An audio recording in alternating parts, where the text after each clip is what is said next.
Hey folks, welcome back to the channel, your home for all content Lord of the Rings home. We have a big Friday announcement today.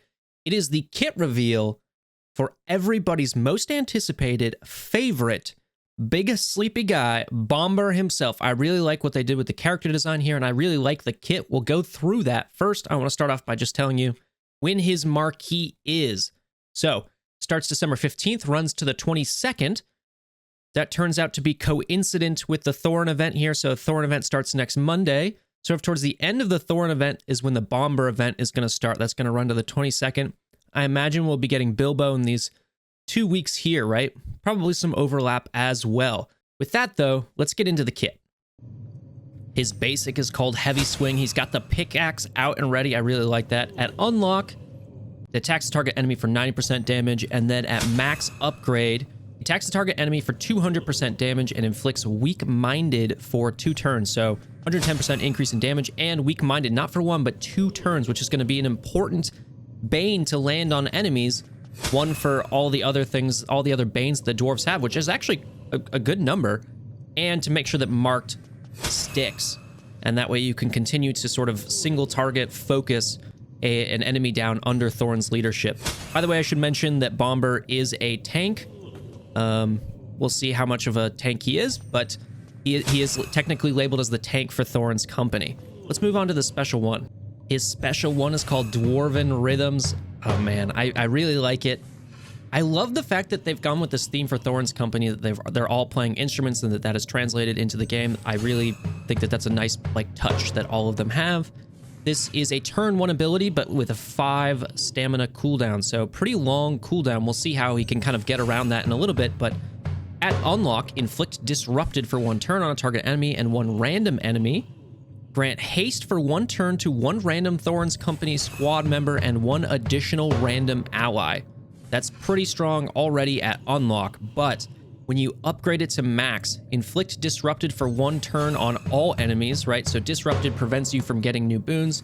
Currently, people that have disrupted are like Morja and Bolg.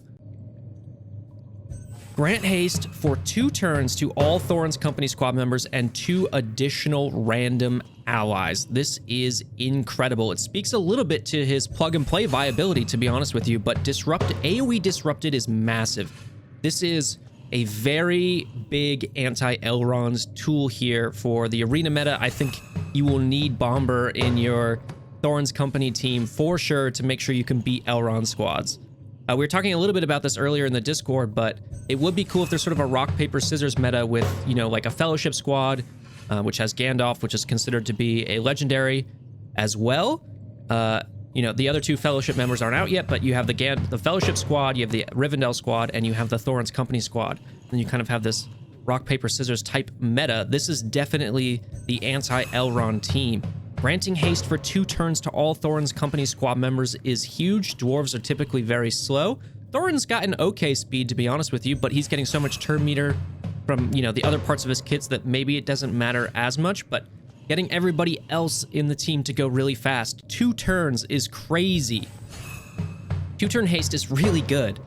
And the AoE, this is an insane ability. This is maybe one of the more powerful abilities in the game. This is almost, I would say, not almost, it is on par with Elrond's Wave. That's how good this ability is.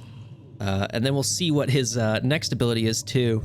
But I want to, one more point before I do that is that it gets 2 additional random allies in here. So there is actually a decent, you know, this is some plug and play viability. It's not completely Thorin's company. And I'm a big fan of this, which means he could maybe go on other dwarf comps. For instance, under a Balin lead or something like that. Or you just put him in any of your teams. He looks like he's going to be really good. Let's see what the special 2 is all about. His special 2 is called Brilliant Blunder. Oh, I like that. It just face plants. It's so good. Let's watch it one more time here. Yeah, I really like that a lot. Okay. This is not a turn 1 ability. It's a 5 stamina, just like his special 1, but you get 1 stamina at the start of battle. So I'm curious if a Lembas sort of setup might be good here.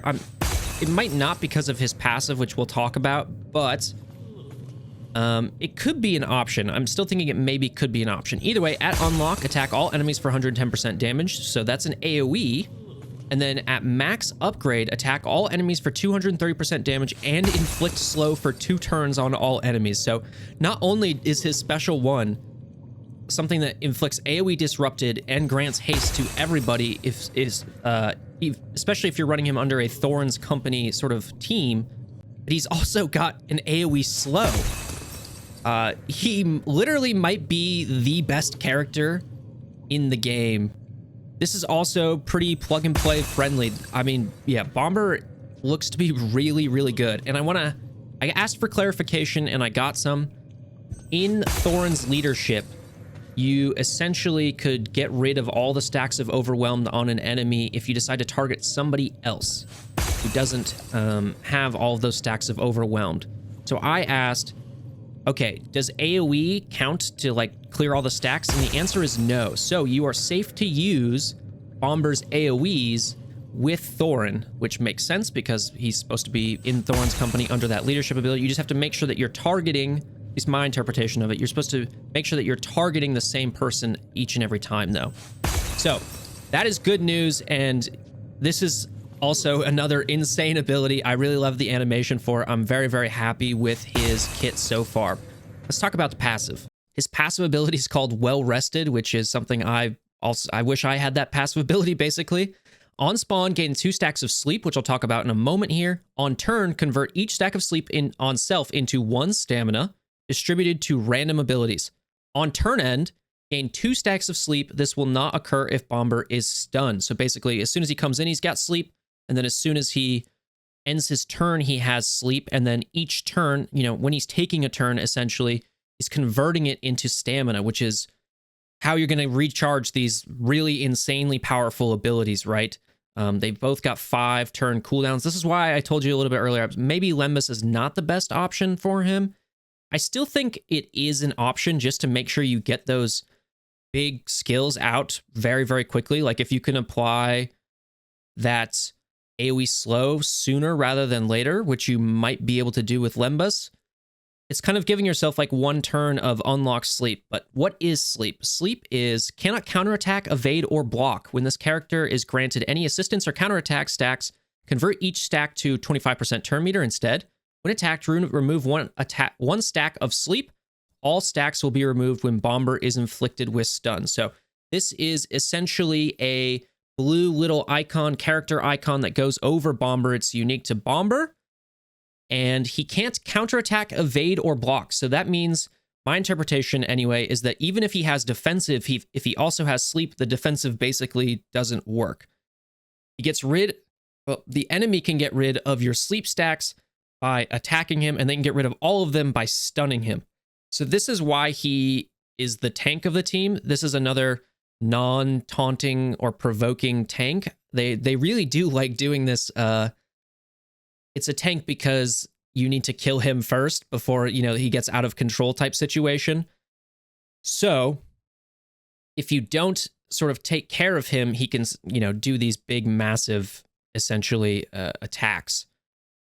Thorn's, I believe, passive. It's either his passive or his leadership. When he uses an ability, he's basically granting that assist stack to a random Thorns Company member, and this is saying basically if that goes to Bombur, instead he gets plus 25% turn meter.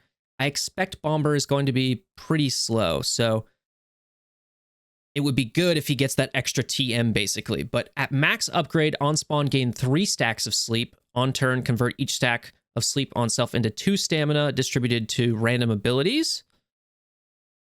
On turn end, gain 3 stacks of sleep. This will not occur if Bombur is stunned. Gain plus 15% armor. So the increases here are he gains 3 stacks at spawn and at the end of his turn. My guess is that'll be like 1 ability upgrade. And instead, he converts each stack of sleep from 1 stamina to 2 stamina. So that's an increase of 1 stamina. That means it's like 6 stamina, right? That he's filling into his abilities. So at max, he's going to be recharging his abilities actually very, very fast. And then he, of course, gets this plus 15% armor. So this will not occur if Bombur is stunned. That's probably going to be the key to taking him out. And I've kind of already seeing it now where it's like that rock, paper, scissors meta that I was already talking about, right? Thorns Company is anti-Elrond. Fellowship is anti-Thorin's company because Gandalf has these big stuns and basically massive AoE and a lot of other stuff going on for it. That's what I'm kind of imagining. Obviously, this is a prediction. And then Rivendell being able to take out the Fellowship. So this is turning out to be really, really interesting. He's a very strong character. He might be, like, in my opinion, one, if not the strongest character in the game. He will be top 3 strongest characters, maybe top 5. He's basically on the legendary status, if you're asking me. But I'm very, very excited for him. He's got insane kit. He's got an insane kit. I really like his character design. I really like how the direction that they're taking Thorin's company as well. I'm very, very happy and excited for this, and I'm going to be getting him for sure. Let me know what you think down in the comments below. Is he too good? Yeah. He's everybody's favorite sleepy guy. I don't think so. Thanks for watching. Take it easy.